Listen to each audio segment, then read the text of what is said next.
Want to know how to make the creamiest, most realistic vegan fried egg that's actually better than a chicken's egg? For this, I'm using soft tofu that is set with calcium sulfate.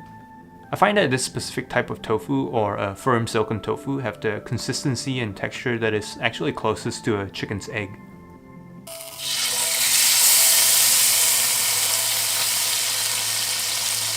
While the tofu's frying, I'm gonna drop about a tablespoon of egg yolk mixture into the alginate bath. Now, the next part is where I fuck up. I thought I could transfer the yolk onto the tofu while it's still frying in the pan and lift out the entire thing.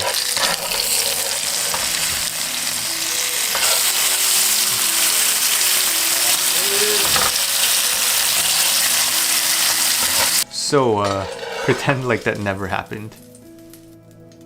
Lesson learned here is to scoop the yolk onto the tofu after it's plated.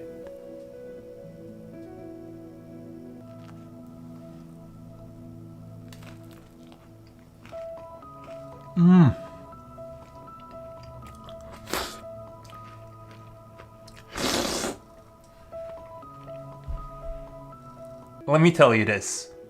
It's actually better than a chicken's egg. So you get the fattiness from the olive oil, the cheesiness from the nutritional yeast, and you got the complex vegetable flavors going on here. It makes it truly unique. And what I'm going to do right here, as this is reducing, as this is heating up, I'm just going to baste that watermelon with that reduction sauce.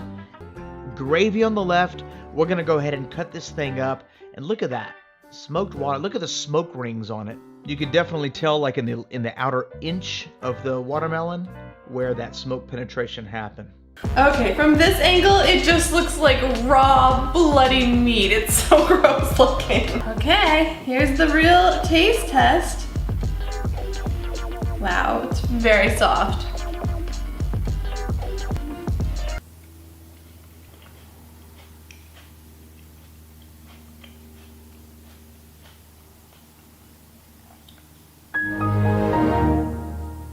Today we're making vegan baby back ribs.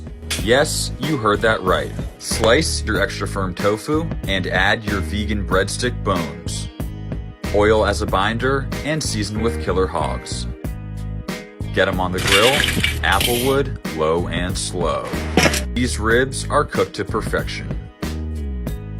Sweet and smoky. You're not looking for fall off the bone, that's a clean bite. Honestly, these came out way better than expected, and compared to the real deal, These taste like absolute Put that in there. You better fry. Shoot, you better. When you take the chicken out, just sprinkle it with a little bit more seasoning. Just for added flavor. Okay.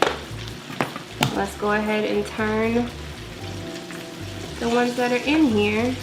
Ooh, y'all.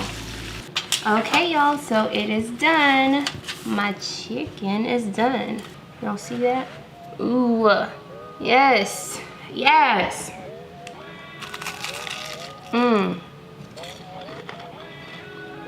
Y'all hear that crunch? Oh my God, this is so good. This is how the inside looks. That's mushroom. I'm about to let y'all hear this crunch though.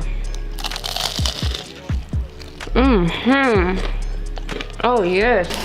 Absolutely, absolutely amazing. Boom! Baby! Is it bad to eat this? It's really good. It's actually really good. It's so good.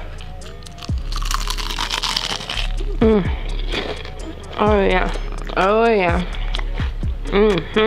Wow, who would have thought that I would be here making pulled pork sandwiches out of banana peels?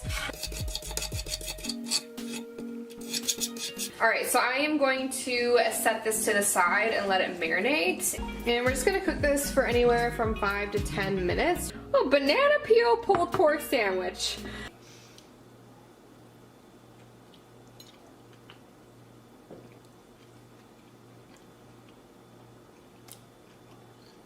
Wait a minute. Why is this freaking good? my god, actually, it even fucking looks like salmon. This is so weird. Don't know about you guys, but I'm going to have a little bit of black pepper. Maybe some lemon juice. Well, I'm going to try it without lemon first of all.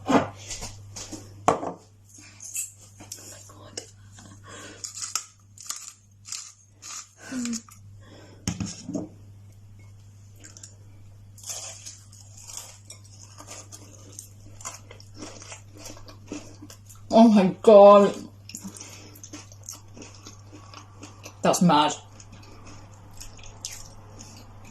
I'm so happy.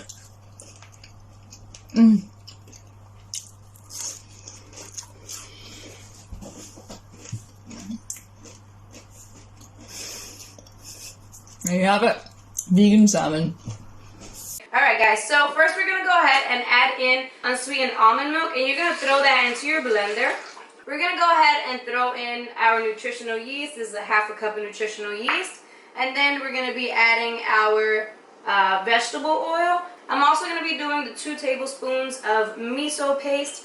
I'm going to do salt and pepper and some paprika. Next we're going to go ahead and add in 1/4 of a charred red pepper. So all I did was cut the pepper and then put it right on top of the burner. And I just let the fire kind of like burn the outer skin. And you don't want to peel this. You want to keep this because it's going to give it a nice smoky flavor. I'm also using 1/2 cup of cashews. And now, blend. Okay, so for the next step, we're going to be moving on to the stove. But before I move on to the stove, I wanted to show you, you're going to need 2.5 tablespoons of agar. Alright, so I'm just going to go ahead and pour that into the blender. Alright, so we're just going to go ahead and pour this into our containers. So this is our cheese all firmed up. And we're just going to go ahead and flip it onto our cutting board. And voila! This is our cheese. It is nice and ready to go. It's so good. And rice paper. What? And look at the price of this. It was $2 at the Asian market, so you get Sounds all like that. That's a lot of bacon. Sounds like a steal. Yeah. So I'm gonna cut it 2 sheets at a time. You're gonna make them 2 sheets thick. I'm gonna cut them like evenly, like an actual bacon. So let's say, is that what a bacon strip looks like? Sure, yeah. Yeah, easy. Look. We just take our 2 strips. You could either stick these together with some water, but that has no flavor. So I'm gonna use actual marinade that we have and just coat them. So you don't really have to worry. You can just go back and make it all better. There we go. With some bacon. And now you can put them in here. You should have had your oven preheated to like 350. But we did it! We did it, guys! We did it, it's done! Vegan bacon! Oh my god, it looks like the bacon It looks like bacon. I remember. Pick one! Eat it! Look at that. It even like I want curls. the super crispy. Oh my god! Are you kidding me? Couch Kitchen, you've simply done it again. That's amazing. It's so good. It's so good.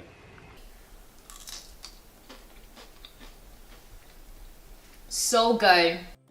To make these look like turkey wings, I added a small skewer to the end to imitate a bone, but this is completely optional. Fold rice paper over the top and then over the sides and wrap the remains around the base. Add in the rest of your jackfruit and fold up each of the sides carefully.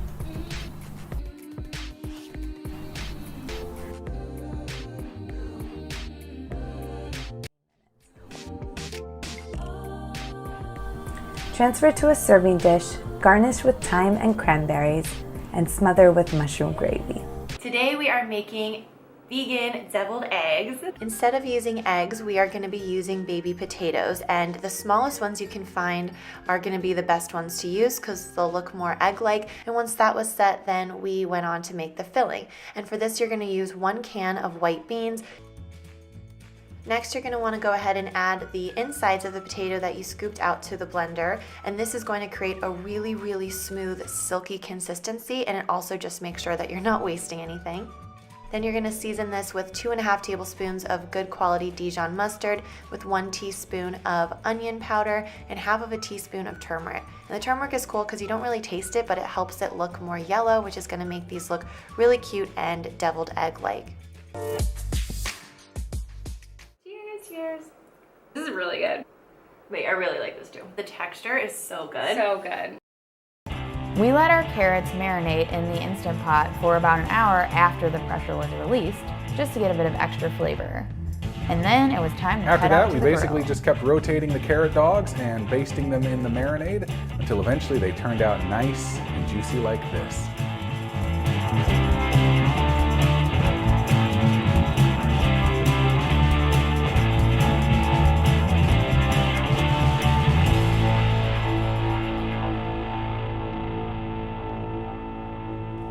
I really had my doubts about this recipe, but man, that just looks phenomenal. That looks like a hot dog. And of course, we have some curry mustard on there and some water sauteed onions, of course our grilled corn. And since it looked so good, we just decided to stay up on the roof for this nice Missouri sunset. The one thing I noticed when we first grabbed these out of the Instant Pot was how much they smelled like hot dogs. They smell incredibly. Chuck, I like do hot not dogs. know how you replicated the hot dog smell, for better or worse, but these smelled like hot dogs. And I think that kind of lent, your brain to thinking that they were hot dogs. But you're not gonna fool anybody with these. Nobody's gonna pick up one of these and say, "Oh, is that a hot dog?" They are carrots at the end of the day.